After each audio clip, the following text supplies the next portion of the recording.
nous voir le jour de ton salut. Alléluia. Alléluia, Alléluia, Alléluia, Alléluia, Alléluia,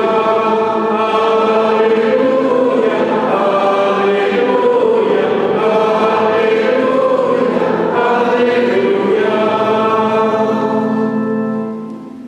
Le Seigneur soit avec vous. Et avec votre esprit. Évangile de Jésus-Christ selon saint Matthieu.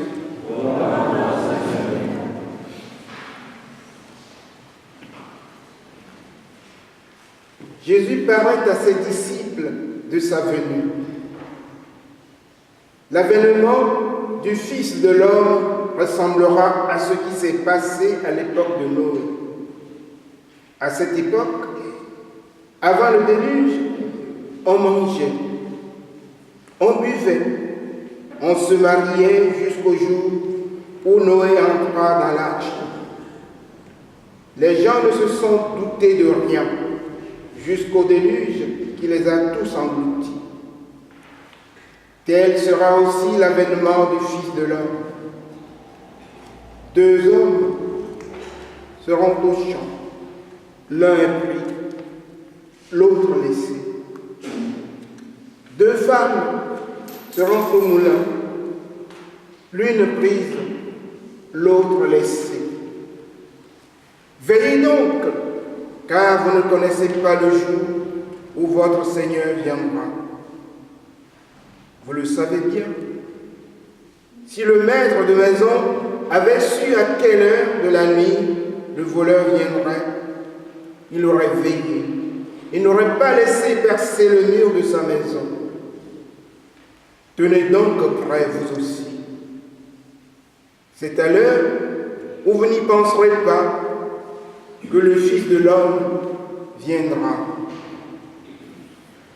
Alléluia, Alléluia, Alléluia, Alléluia, Alléluia, Alléluia, Alléluia, Alléluia.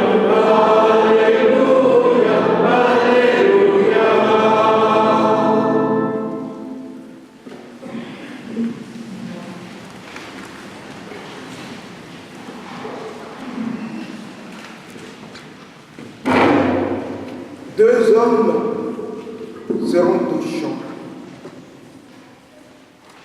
L'un est pris, l'autre laissé. 2 femmes seront au moulin. L'une est prise, l'autre laissée. Nous avons en mémoire les catastrophes naturelles qui ont endeuillé ces derniers temps certains pays ou villes, tels que les États-Unis, à New Jersey, New York, ou à Fukushima, en ces derniers temps le Vietnam et les Philippines. Devant cette détresse, une rescapée philippine répondait aux journalistes: je n'en veux pas à Dieu. C'est à nous de tirer les leçons de tout ce qui arrive. Et auparavant, des scientifiques, des politiques évoquaient alors les conséquences de l'effet de serre. Des conférences, des rencontres entre les États, les grandes puissances ont été organisées. Les grands pollueurs reculaient et refusaient de ratifier les protocoles de Kyoto.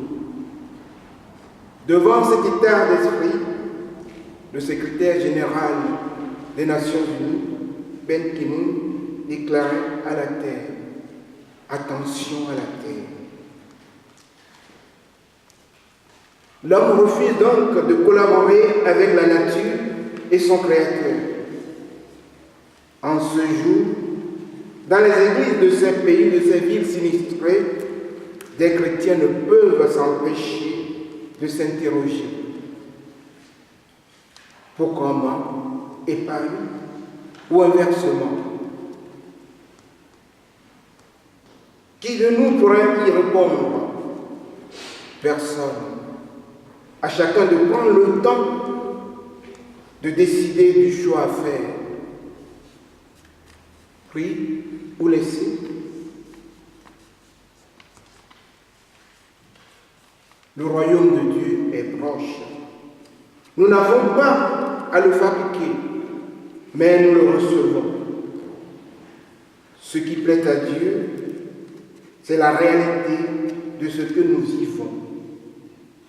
C'est ainsi qu'il m'arrive de penser que nous sommes comme des passagers en fuite permanente devant les événements et devant Dieu.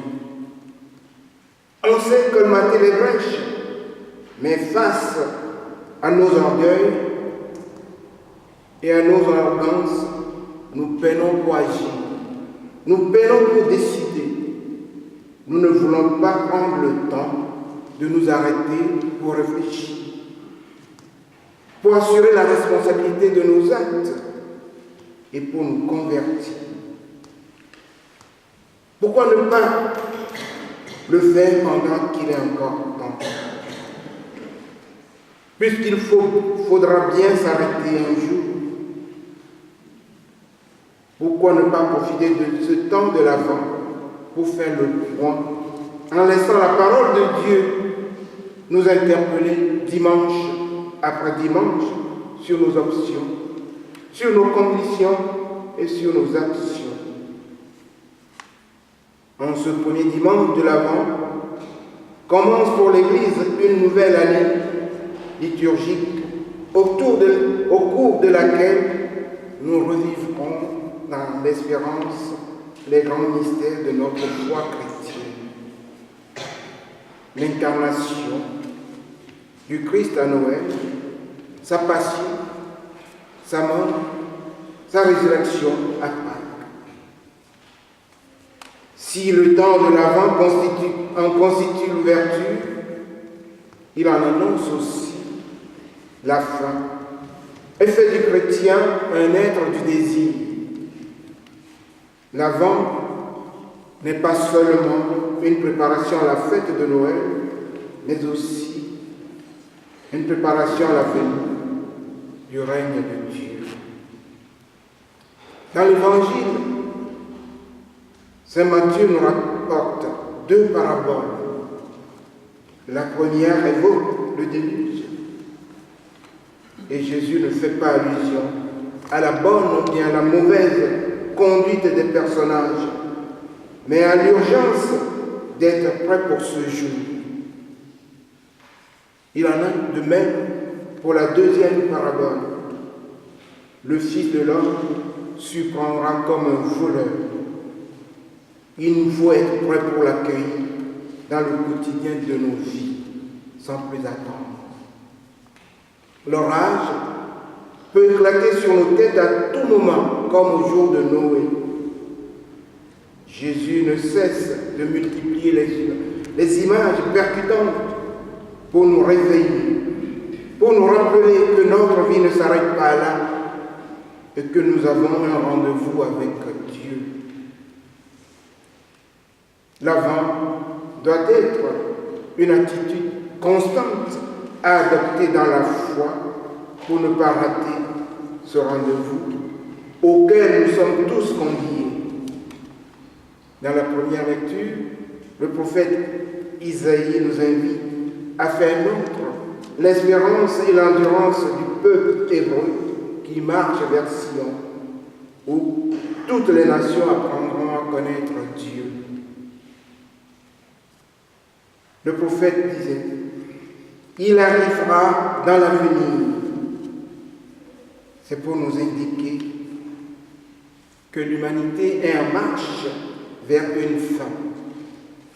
Notre histoire a un but ultime qui, comme le rappelle le prophète, est la réconciliation universelle et la paix définitive entre tous les peuples. L'image de la montagne sainte suggère qu'en montant vers Dieu, les hommes se rapprocheront les uns des autres. Notre centre d'unité sera l'obéissance à la parole de Dieu. Se tenir prêt, c'est rejeter les œuvres des ténèbres et se revêtir des œuvres de lumière en renonçant au mal. Une telle décision ne peut se prendre et se vivre que dans la prière. Secouons donc nos somnolences pour ne pas nous laisser engourdir. Ne nous enfermons pas dans l'indifférence, car la venue de Dieu est imprévisible. Arrêtons-nous à temps pour réfléchir à notre vie et pour prendre des décisions opportunes avant qu'il ne soit trop tard. L'Église nous invite instamment. Bon temps de l'Avent et bonne préparation à la venue du Christ, le Prince de la paix. Amen.